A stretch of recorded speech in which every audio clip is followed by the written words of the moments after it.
오늘 요한복음 18장은 바로 주님이 잡히시기 전날 밤에, 십자가 지시기 전날 밤에 목요일 날 저녁에 일어난 사건이죠. 목요일 날 저녁에 우리 주님은 제자들과 함께 마가 다락방에서 최후의 만찬을 성찬식을 하시고 제자들을 위해서 중보 기도를 하셨습니다. 무슨 기도를 하시느냐? 17장 15절에 보니까 내가 비옵는 것은 그들을 세상에서 데려가시기를 위함이 아니요 다만 악에게 빠지지 않게 보전하시기를 위함이니이다.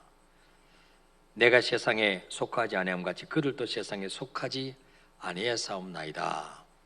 예수님의 관심은 자신이 떠나면 이 땅에 남겨질 제자들, 그 제자들이 세상에 악에 빠지지 않도록 악에서 그들을 건져달라고 제자를 위해서 주님 기도하셨습니다. 그리고 17절에서는 그들을 진리로 거룩하게 하옵소서. 아버지의 말씀은 진리니이다. 남겨질 제자들이 진리로 구별된 삶을 살도록 거룩하게 해달라고 기도하십니다. 그래야 세상에 빛이 되기 때문에, 소금의 역할을 감당할 수 있기 때문에 주님은 남겨진 제자를 위해서만 기도하신 게 아니고 그 제자들을 통해서 구원받을 저와 여러분까지 위해서 기도하셨어요. 자, 20절 읽어볼까요? 시작. 내가 비옵는 것은 이 사람들만 위함이 아니요 또 그들의 말로 말미암아 나를 믿는 사람들도 위함이니. 아멘.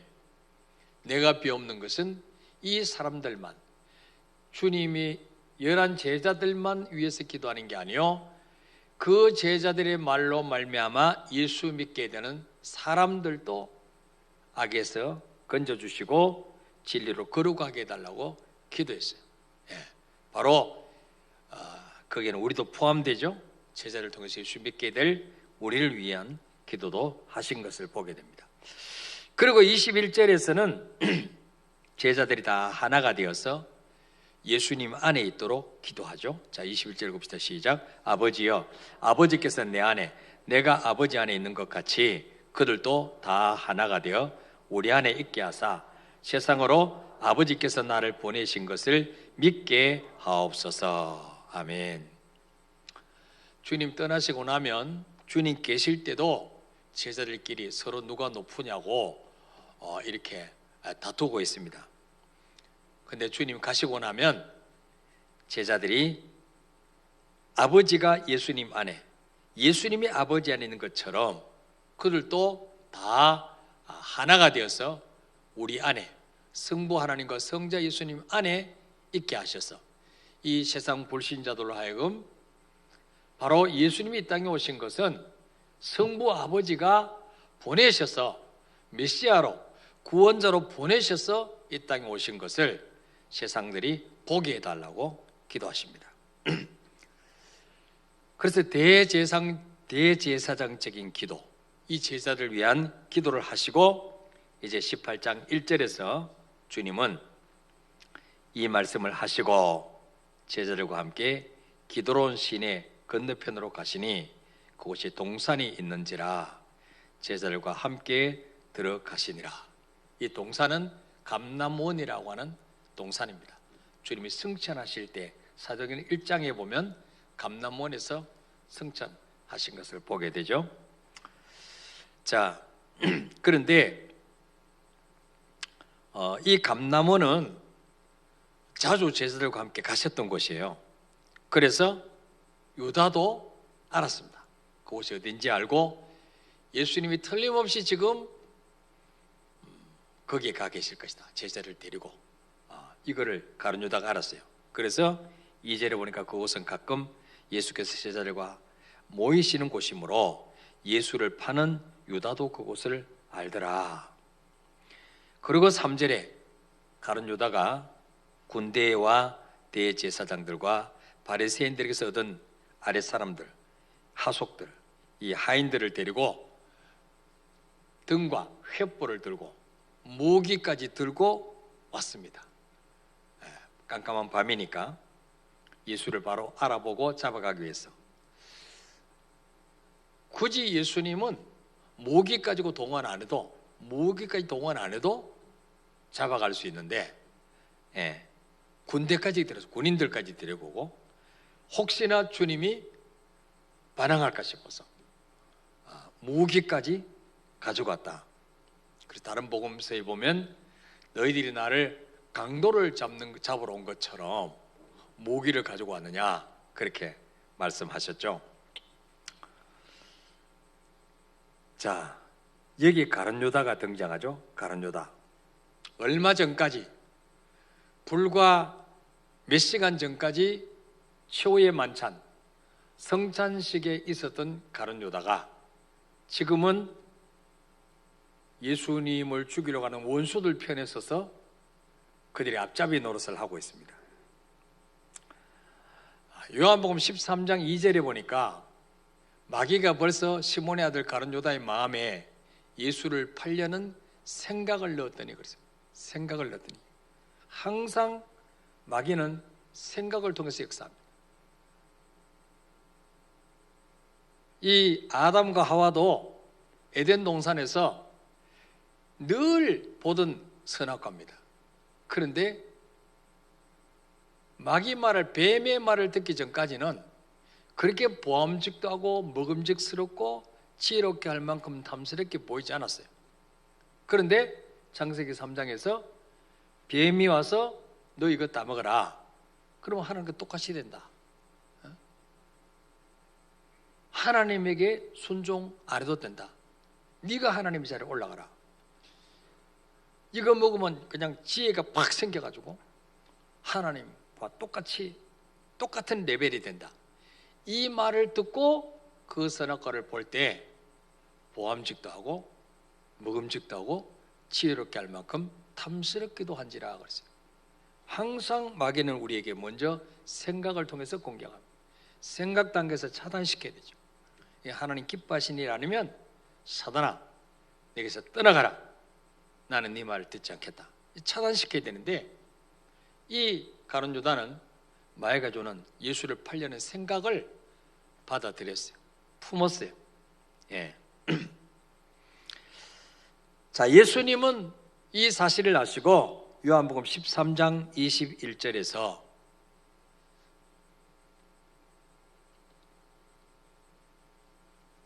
너희 중에 하나가 나를 팔리라. 그때는 가룟 유다 다 있었어요. 12 제자 다 했을 때 심령이 괴로워서 주님은 왜 사랑하는 3년 반 동안 동고동락했던 제자들 중에 한 명에게 배신을 당해서 처참하게 죽으셔야 되니까 너무 괴로우셨죠. 그래서 너희 중에 하나가 나를 팔리라. 하나님은 가룟 유다에게 기회를 주시려고 이 말씀을 하셨습니다. 그때 13장 25절에 보니까 사도 요한이 예수님의 가슴에 기대어서 의지한 채 묻습니다. 베드로가 사도 요한에게 눈짓을 합니다. 네가 뭐 물어봐 누군지. 그러니까 이 사도 요한이 예수님의 사랑을 많이 받는 제자였으니까 주여 주님을 팔 자가 누구십니까? 그렇게 물었어요. 그때 26절 27절에 보니까 예수께서 대답하시되 내가 떡 한 조각을 적셔다 주는 자가 그니라. 그리고 곧 한 조각을 적셔서 가롯 시몬의 아들 유다에게 주시니 그랬어요. 이 당시에 이런 풍습이 있었습니다. 잔치를 주관하는 주빈이 손님 중에 한 사람에게 특별히 맛있어 보이는 떡 조각을 집어다가 주는 것은 특별한 총애를 나타내는 표시였다고 해요. 그러니까 12명의 제자가 있는데 주님은 그 떡 한 조각을 찍어서 신포도주가 담긴 그릇에 접시에 찍어서 가룟 유다에게 주셨습니다. 바로 예수님의 이 행동이 가룟 유다로 하여금 예수님을 팔 생각을 포기하고 계획을 포기하고 참 제자의 역할을 하라는 마지막 호소를 담고 있었을 수가 있습니다. 그러나 유다는 주님의 특별한 총애를 나타내는 표시로 떡 한 조각을 찍어서 자기에게 주시는데도 불구하고 27절에 보니까 조각을 받은 후에 곧 사탄이 그 속에 들어간지라. 13장 2절에서는 사단이 가룟 유다의 마음속에 예수를 팔 생각을 넣었고, 이제는 뭐요? 아예 사탄이 가룟 유다 속에 들어갔어. 마음을 점령했어요. 그때 주님이 유다에게 말씀합니다. 네가 하려는 일을 속히 해라. 이때까지만 해도 제자들은 무슨 뜻인지 몰랐어요. 주님은 이미 아시고 네가 하고자 하는 일을 속히 하라, 그렇게 말씀했습니다. 자, 그리고 30절에 보니까 유다가 그 조각을 받고 곧 나가니 밤이 이르라. 시간적으로도 밤이었지만 영적으로 가룟 유다는 깜깜한 어둠의 세력, 마귀 손에 잡혀 있었던 것을 요한이 지금 우리에게 알려주고 있습니다. 자, 이때 이 가룟 유다는 주님으로부터 떡 조각을 받고 난 이후에 마귀가 그 속에 들어가니까 3년 반 동안 정들었던 자신들의 공동체, 제자들이 있는 공동체, 그 다락방을 떠나서 어디로 갑니까? 대제사장들에게 가서 내가 예수를 넘겨줄 테니까 얼마를 주겠느냐. 그리고는 오늘 18장 3절에 군대와 대제사장들과 바리새인들에게서 얻은 아랫사람들을 데리고 등과 횃불과 무기를 가지고 주님 계실 것 같은 감람원으로 온 것입니다. 지금. 4절에 18장 4절에 예수께서 그 당할 일을 다 아시고 나가 이르시되 너희가 누구를 찾느냐, 그렇게 물으셨어요. 너희가 누구를 찾느냐. 이것은 그들이 누구를 찾고 있는지 모르셔서 물으신 질문이 아니에요. 창세기 3장에서 아담하와가 선악과를 따먹고 동산 사이에 거니시는 하나님 음성을 듣고 숨었을 때 아담아 네가 어디 있느냐 물으셨어요. 이거는 주님이 아담이 어디 숨은지 몰라서 물으신 게 아니에요. 네가 있어야 될 자리, 왜 거기서 떠나서 너 지금 어디에 숨어 있느냐. 네가 있어야 될 자리를 너는 이탈했구나, 그 말씀이죠. 여기서도 너희가 누구를 찾느냐, 그들이 누구를 찾고 있는지 주님 몰라서 물으신 게 아니에요. 이 말씀의 의미는 그들이 잡으러 온 예수가 누구인가를 그들이 알기를 원하고 계시는 거예요. 너희들이 지금 대제사장 말 듣고 바리새인들 말 듣고 나를 잡으러 왔는데 너희들이 잡으러 온 내가 누군지나 알고 잡으러 왔느냐. 그런 의미죠. 모든 사람은 주님을 찾아야 되고 주님을 만나야 돼요.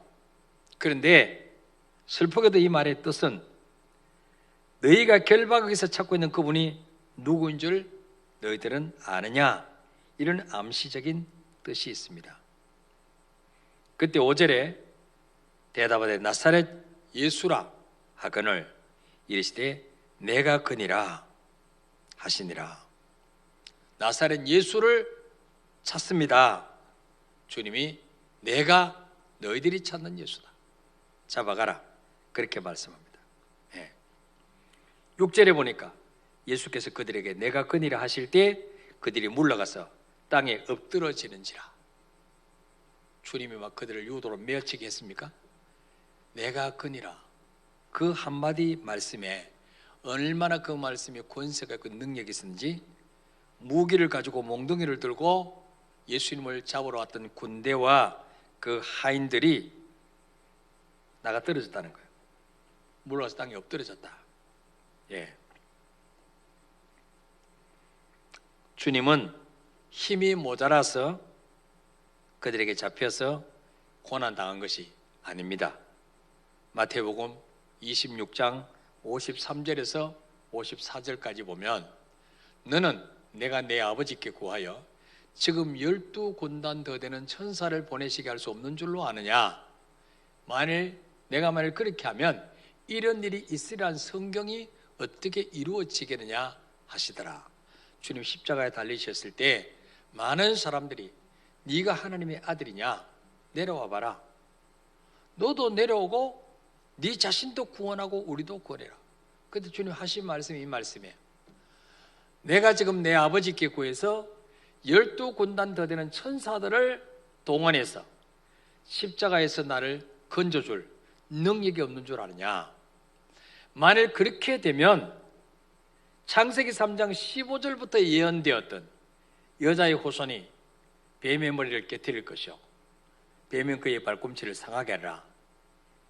이사야 9장 6절에 한 아기가 우리에게 나고 한 아들이 우리에게 주신 바 되었는데 어깨는 정사를 메었고 바로 천의 갱태의 아들을 낳으라는 그 예언이 어떻게 이루어지겠냐? 주님은 힘이 없고 능력이 없어서 그들에게 잡혀서 십자가 죽으시는 것이 아니라 바로 아브라함이 아들 이삭을 결박했듯이 예수님을 십자가에 못 박도록 결박하신 분은 바로 누구냐? 성부 하나님 아버지셨다는 거예요. 성부 하나님은 자기 아들을 화목 제물로 내어주시기 위해서 결박받게 하신 것입니다. 그들에게 잡혀가게 하신 것입니다. 자, 그때 10절에 보니까 이에 시몬 베드로가 칼을 가졌는데 그것을 베어 대제사장의 종을 쳐서 오른편 귀를 베어버리니 그 종의 이름은 말고라. 베드로가 그 순간에 칼을 뺐습니다. 아마 베드로는 이때가 올 줄 알고 칼을 준비했던 것 같아요. 미국에는 모든 사람들이 총을 가지고 다닐 수 있습니다. 이스라엘 나라는 칼을 다 가지고 다닐 이때 그런 법이 있었는지 모르겠는데 어쨌든 베드로가 칼을 가지고 왔어요. 아니 마가다락과 처우만찬하고 감람원으로 갔는데 왜 칼을 가지고 왔을까요? 뭔가 심상치 않았죠. 오늘 드디어 우리 주님이 뭔가 지금 사건이 일어났구나. 내가 그놈을 가만히 두지 않겠다. 그리고 칼을 가져갔어요. 그리고 대제사장의 종 말고가 같이 했는데 그놈의 목을 친다고 쳤는데 싹 피해가고 귀가 탁 떨어졌어요. 근데 주님이 베드로를 꾸짖지요. 칼을 칼집에 꽂으라. 아버지께서 주신 잔을 내가 마시지 아니하겠느냐. 주님 십자가에 죽으시는 것은 하나님 아버지가 예수님에게 주신 고난의 잔이에요. 지금 주님은 그 고난의 잔을 마시러 이 땅에 오셨어요. 근데 베드로는 그걸 몰랐어요. 베드로는 마태복음 16장에서 위대한 고백을 합니다. 너희는 나를 누구라 하느냐? 주는 그리스도시요 살아계신 하나님의 아들이십니다. 이 고백을 해서 주님께 엄청난 축복을 받고 칭찬을 받았어요. 그런데 예수님이 그리스도가 되기 위해서 어떤 절차를 거쳐야 되는지를 베드로는 몰랐어요. 예수님은 우리의 구원자가 되기 위해서 반드시 십자가에 죽으셔야 됩니다. 근데 이분이 우리를 구원하러 오신 것은 알았는데 어떤 방법으로 우리를 구원하실지는 베드로가 몰랐던 것 같아요. 그래서 마태복음 16장 그 뒤에 보면 예수님께서 베드로를 칭찬하고 난 후에 내가 곧 예루살렘에 올라가서 대제사장들과 세관들이 고난을 받고 십자가에 죽임을 당하리라. 그러나 3일 만에 다시 살아나야 하리라. 이 말씀을 하실 때 베드로가 마태복음 16장 22절에 뭐라고 말합니까? 주를 붙들고 항변하여 이르되 주여 그리 마옵소서. 이 일이 결코 죽게 미치지 아니하리다. 주님 무슨 말씀을 하십니까? 주님이 죽으시다니요. 응? 그럼 우리는 뭐가 됩니까? 배와 그물을 버려두고 주님만 쫓아다녔는데, 예. 주여 그리 막 항변했다. 주님께 막 항해서 항의. 이 일이 결코 죽게 미치지 아니하리다. 이때 베드로는 우리 주님 잡으러 오는 놈 내가 칼로 그냥 죽여버릴 거야, 이런 생각을 했던 것 같아. 이게 지금 오늘 나오는 거예요, 여기서 지금. 자, 그때 주님이 23절에 예수께서 돌이키시며 베드로에게 이르시되 사탄아 내 뒤로 물러가라. 너는 나를 넘어지게 하는 자로다. 네가 하나님의 일을 생각하지 아니고 도리어 사람의 일을 생각하는도다. 불과 몇 분 전까지만 해도 바요나시마나 네가 복이 있도다. 이를 네게 알게 하는 혈육이 아니라 하늘에 계신 내 아버지시니라.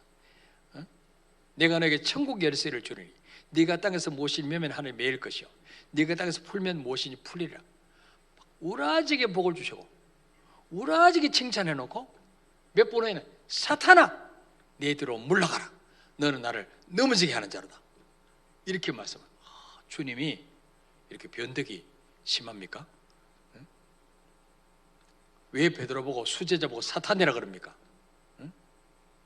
제가 장로님 보고 사탄아 그러면 시험 들어가 다 나가겠죠? 수제자 보고 사탄아 그래. 사탄아.